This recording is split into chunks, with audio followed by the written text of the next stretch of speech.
A woman is on her knees at the doorway of God's house, and her lips are moving, but no sound comes out. She is crying so hard, praying so hard, that the old priest watching her assumes she is drunk and tells her to put the wine away. She is not drunk. She is desperate. Her name is Hannah, and she is about to change the entire course of Israel's history, not with a sword, not with a throne, but with a prayer nobody could hear. Open your Bible to 1 Samuel, and this is where the story turns. For 300 years, Israel has had no king, just judges, rescuers who rose up when the nation hit rock bottom and vanished when the crisis passed. The book of Judges ends with one brutal sentence repeated like a warning bell. In those days there was no king in Israel, and everyone did what was right in his own eyes. That is the world Hannah is praying into. A nation with no center. A nation that keeps drowning and keeps being pulled out and keeps jumping back in. And the answer to all of it is going to walk out of the womb of a woman everyone had written off. Here is what most people miss about Hannah. She was not childless because of sin or because God had forgotten her. Her rival wife had children stacked up like trophies and used every one of them to torment her. Year after year, the same wound reopened at the same festival in the same holy place. So Hannah made God an offer. Give me a son, and I will give him back to you every day of his life. I will not even keep him for myself. And God, who had been silent over Israel for a generation, leaned in to listen to one broken woman in the dark. She named the boy Samuel. When he was barely weaned, she walked him up to the tabernacle at Shiloh and handed him to the priest and went home with empty arms and a full heart. She had prayed for a child and then given the child away. That is a kind of faith most of us never touch. The priest she handed him to was named Eli, a good man with a fatal flaw. His own sons ran the tabernacle like a crime ring. They stole the best cuts of the sacrifices. They slept with the women who served at the entrance. And Eli, who could correct a stranger, could not bring himself to stop his own boys. So God went around him, to a child. One night, the boy Samuel is lying down near the ark when a voice calls his name. He runs to Eli. You called me. Eli sends him back. It happens again. And again. Finally, the old priest realizes what is happening, and it must have broken something in him to say it. The God he served was speaking, and not to him, but to the boy sleeping on the floor. Eli tells Samuel what to say. Speak, Lord. Your servant is listening. And the first message God ever gives his new prophet is a message of judgment against the old priest who raised him.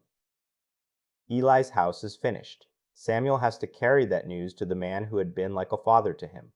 He does. And from that day, everyone from one end of the land to the other knew that a prophet had risen in Israel again. The red thread here is simple. God does not fix Israel from the top down. He starts at the bottom with a nobody's prayer and a child's obedience, while the official religion rots from the inside. And that judgment on Eli's house came fast.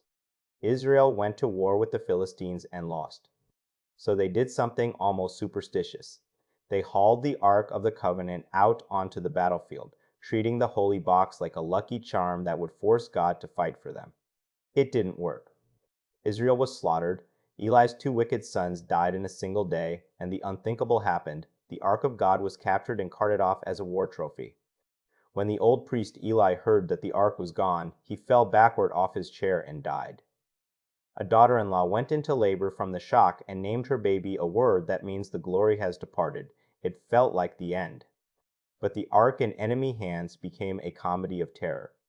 The Philistines set it in the temple of their god Dagon, and every morning they found Dagon's statue fallen on its face before it, until finally the idol's head and hand snapped off on the threshold. Plagues broke out in every city that housed the ark, until the Philistines were begging to send it back. God did not need Israel's army to defend his honor. He defended it alone. Samuel gathered the humiliated nation, called them to throw away their foreign gods, and led them in repentance. And when the Philistines attacked again, God thundered against them, and Israel won a stunning victory. Samuel set up a stone and named it Ebenezer. Thus far, the Lord has helped us. For the rest of his life, the man who had been given away as a child led Israel back to the God who had never let him go. Samuel grows into the last and greatest of the judges. But by the time his own hair goes gray, the people come to him with a demand that lands like a slap. Give us a king. We want to be like the other nations. Samuel is crushed. But God tells him something devastating. They have not rejected you, they have rejected me. Warn them what a king will cost. He will draft their sons, take their daughters, tax their fields, and turn free people into servants. Tell them all of it. Samuel tells them all of it, and they say, "We don't care. Give us a king anyway."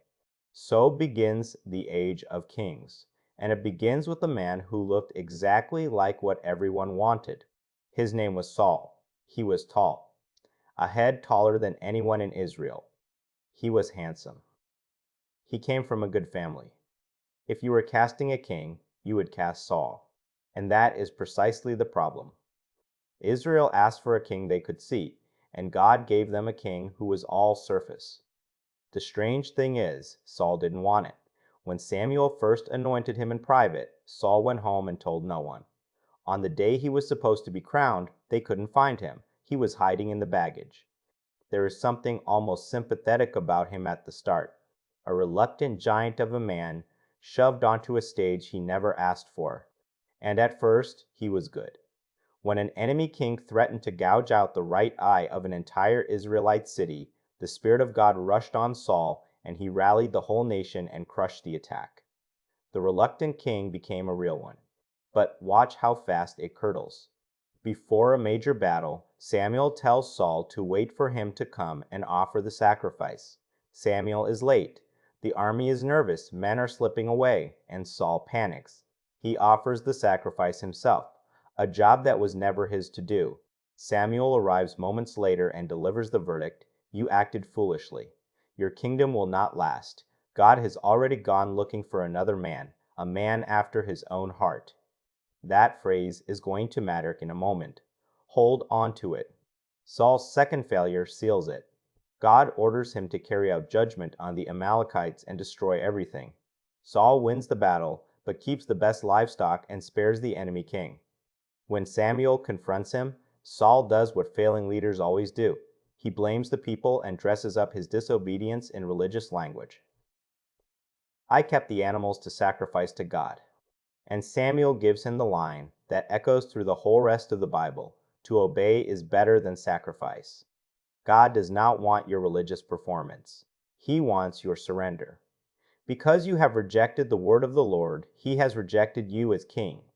From that day, the Spirit of God lifts off Saul, and something dark moves in to fill the empty space. The tall, handsome king spends the rest of his life paranoid, jealous, and hunting the very man God has chosen to replace him. Which brings us to a field outside Bethlehem, where that replacement is watching sheep. Samuel is sent to a man named Jesse to anoint one of his sons. Son after son parades by tall ones, strong ones, kingly-looking ones, and God says no to every single one. Then comes the line that is really the theme of this entire part of the Bible. People look at the outward appearance. God looks at the heart. The son God wants isn't even in the room. He's the youngest, the afterthought, out in the fields with the animals. His name is David, and when they finally drag him in, God says, "That's the one. Anoint him." Israel's first king was chosen because he looked like a king. Israel's greatest king was chosen because of something no one could see. David doesn't take the throne that day. He goes back to his sheep. But he had already been doing something out there in the wilderness that would define him. He'd killed a lion with his hands. He'd killed a bear. Alone, unseen, he'd been learning that God shows up when nobody is watching. Then came the giant. The Philistines and Israel face off across a valley, and out steps a champion over 9 feet tall, wrapped in bronze, roaring the same challenge every morning and every night for 40 days. "Send me one man, winner takes all." And every soldier in Israel's army, including King Saul, the head taller than everyone king, shakes in his tent. David shows up delivering lunch to his brothers and cannot believe what he's hearing. Not the giant size, the insult. Who is this man that he dares defy the armies of the living God? Everyone else did the math on Goliath's height. David did the math on God's size. That is the whole difference. They try to put Saul's armor on him. It doesn't fit. Of course it doesn't. He takes it off. 5 smooth stones from a stream. A sling. And a sentence that should be carved over every impossible situation you will ever face. You come to me with sword and spear, but I come to you in the name of the Lord. The battle is the Lord's. 1 stone, 1 throw. The giant falls face down in the dirt, and a shepherd boy becomes a legend. But fame is a dangerous gift when your king is insecure. The women sing that Saul killed his thousands and David his tens of thousands, and Saul never forgives him for it. First, he tries to pin David to the wall with a spear. Then he sends him on suicide missions, hoping the Philistines will do his dirty work. When none of it takes, the hunt turns open and relentless. The one bright light in those years was Saul's own son, Jonathan. By every rule of politics, Jonathan should have been David's rival. He was the crown prince, the natural heir. Instead, Jonathan loved David like his own soul, warned him of his father's plots, and willingly handed over his own claim to the throne. It is one of the great friendships in all of literature. The man who had everything to lose, choosing loyalty to the man God had chosen over him. What follows is years of David running for his life, living in caves, hiding in the wilderness, gathering a ragtag band of the desperate and the indebted and the discontented who become his mighty men. And it was in those caves, hunted and afraid, that David began to write. Many of the Psalms, the raw, honest, terrified, hoping songs that half the world still praise, were born not on a throne, but on the run. How long, O Lord? Why do you hide your face? He wrote his worship out of his wounds. And here's the moment that tells you who David really was.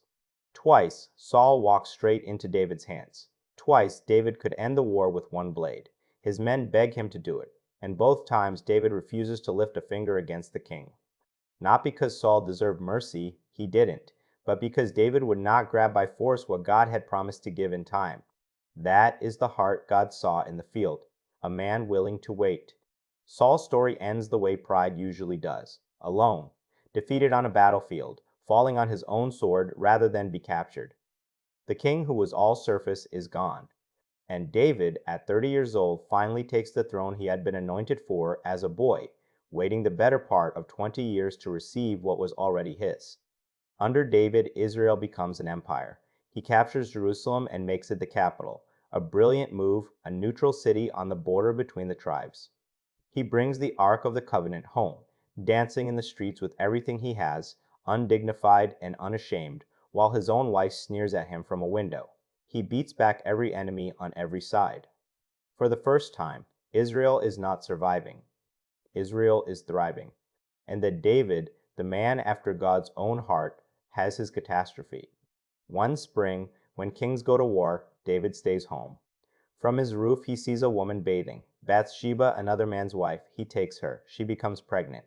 And to cover it up, David arranges for her husband, Uriah, one of his own loyal soldiers, to be abandoned on the front line and killed.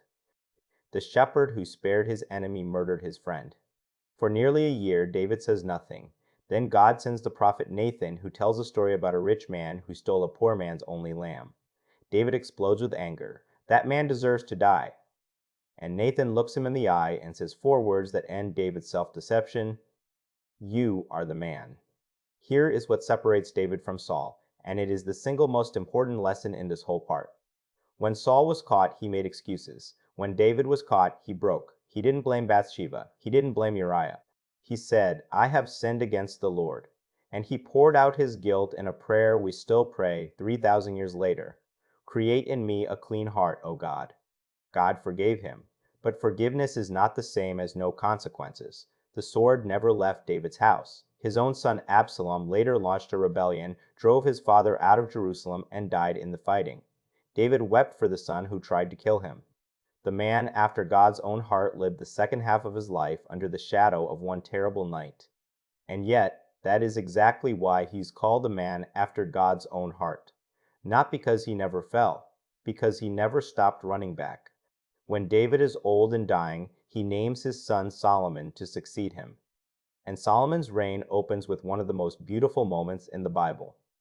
God appears to the young king in a dream and makes an offer any of us would fumble. Ask for anything.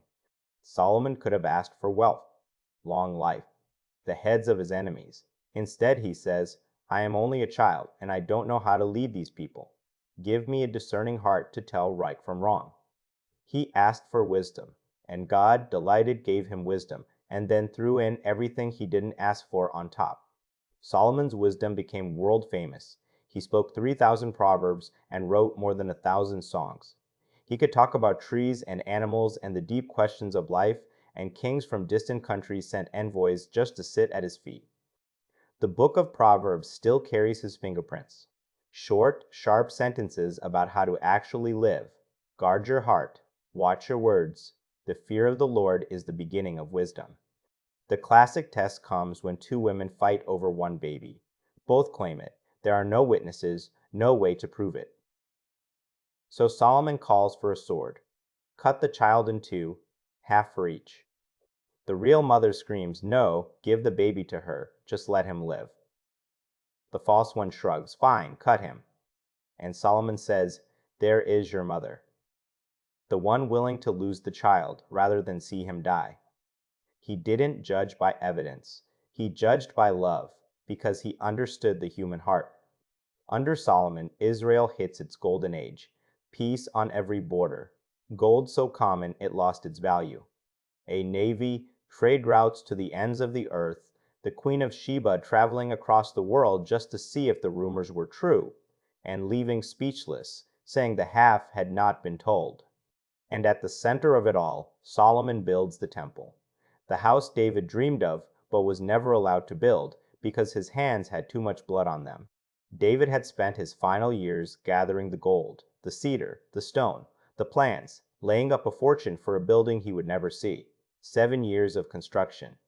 Overlaid with gold inside and out, carved with cherubim and palm trees and open flowers. And on the day it was finished, the priests carried the ark into the innermost room, and the glory of God filled the place so thickly, like a cloud, that the priests could not even stand up to do their jobs. Heaven had come down to a fixed address in Jerusalem. Solomon stood before the whole nation and prayed one of the most staggering prayers in the Bible. He looked at the gleaming temple he had just built and said, but will God really dwell on earth? The highest heaven cannot contain you. How much less this house I have built? He knew the building could not hold God. He asked only that God would keep his eyes on this place and hear his people whenever they turned toward it in their trouble and cried out. Even, he prayed, when they are carried off as captives to a far country, if they turn back, hear from heaven and forgive. A strange thing to pray at the height of your glory. Solomon prayed for exile before there was any hint of it. He knew his people better than he knew himself. This is the summit, the highest point of the entire Old Testament. A united kingdom, a golden temple, a wise king, and the presence of God dwelling among his people. And it is all about to fall apart. Because of the same thing that always brings it down. Solomon, the wisest man who ever lived, did the most foolish thing imaginable. He married 700 wives and took 300 more women, most of them for political alliances, most of them worshippers of foreign gods. And slowly, wife by wife, temple by temple, they turned his heart. The man who built a house for the living God started building shrines to dead ones on the hills around Jerusalem.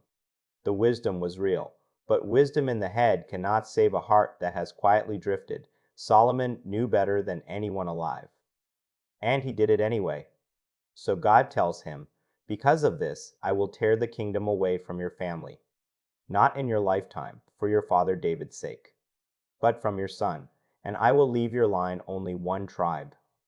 The Golden Age was built on a fault line, and Solomon spent 40 years pressing down on it.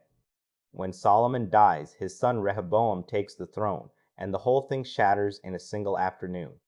The northern tribes come with a reasonable request. Your father worked us to death with taxes and forced labor to build all this glory. Lighten the load, and we'll serve you gladly. Rehoboam asks the old advisors, who tell him, serve these people and they'll follow you forever. Then he asks his young friends, who tell him to flex. And Rehoboam chooses to flex. He tells the nation, my father beat you with whips. I'll beat you with scorpions. That's it. That's the sentence that split the kingdom of David in two. 10 tribes in the north walk away and crown a man named Jeroboam. Only Judah and Benjamin in the south stay loyal to David's line. One nation becomes two, exactly as God had said. And Jeroboam, the new northern king, immediately faces the problem that will curse his kingdom forever. The temple, the one place God said to worship, is now in the enemy capital of the south. If his people keep traveling to Jerusalem for the festivals, sooner or later their hearts will follow and the north will reunite with the south. So Jeroboam makes a decision that echoes all the way back to the golden calf at Mount Sinai. He builds 2 golden calves. He sets one in the north of his kingdom and one in the south, and he tells the people, "It's too far to go to Jerusalem. Here are your gods, Israel. Worship these instead." It was convenient, it was political, and it was a spiritual catastrophe. Jeroboam invented a counterfeit religion, same God's name, false everything else. He appointed priests who had no right to the job, invented his own festivals on his own calendar, and built shrines on the high places to make it all feel official. God did not stay silent. As Jeroboam stood at his new altar in Bethel, burning incense, a prophet from Judah walked in and cried out against the altar itself. One day a king named Josiah will be born who will tear this place down. When Jeroboam stretched out his hand and ordered the man seized, his arm withered on the spot, frozen, and the altar split in two and its ashes poured out on the ground. Jeroboam had to beg the prophet to pray his hand back to life, and it was healed. And still, this is the tragedy of the whole northern kingdom in one man.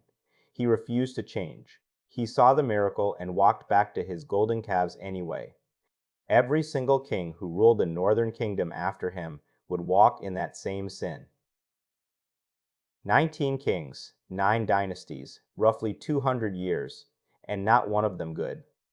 The south, Judah, would last longer under David's dynasty, with a handful of good kings mixed among the bad. But both kingdoms were now cracked, weakened, and drifting, 2 halves of a broken crown, each one wide open to the empires already sharpening their swords on the horizon. The story that began with one woman's silent prayer for a son has become a divided nation staring down its own destruction. But God is not finished. Into this darkness, into a north ruled by calf worship and a coming queen who will make Jeroboam look tame. God is about to send men who carry no swords and command no armies, men who can shut the sky and call down fire, men who will stand alone against kings. The age of the prophets is about to begin, and the first of them is going to walk out of the wilderness and challenge the most wicked royal couple Israel has ever seen.